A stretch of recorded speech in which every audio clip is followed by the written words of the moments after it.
Додека младиот Кристијан Коцев се бори за живот и моли за помош, државата не помрдна со прст.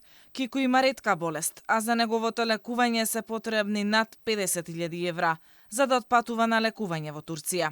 Голема надеж дека ќе стигне до потребната сума е тоа што само за 3 дена преку донации се собрани околу 40.000 евра од граѓани и компании. Но каде се здравствените власти и Фондот за здравствено осигурување? Зошто досега не понудија каква било помош? Од ресорното министерство не добивме одговор, а од Фондот за здравствено осигурување велат дека немало барање за лекување во странство.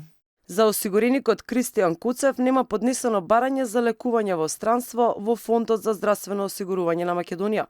Постапката за упатување на лекување во странство се поведува по барање на осигуреното лице.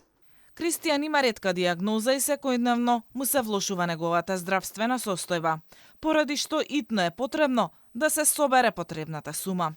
Сите кои што сакаат да помогнат, може да донираат на броевите 1 43 471 и 143 130. Дека државата ги заборава пациентите со ретки болести, говорат и фактите. Во последниве неколку години починаа неколкумина луѓе со ретки дијагнози.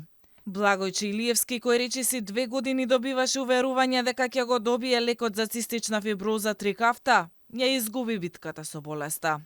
И Јана Арсовска, со редок тип на рак, не издржа, чекајќи ФЗО да ја одобри парични средства за лекување во странство.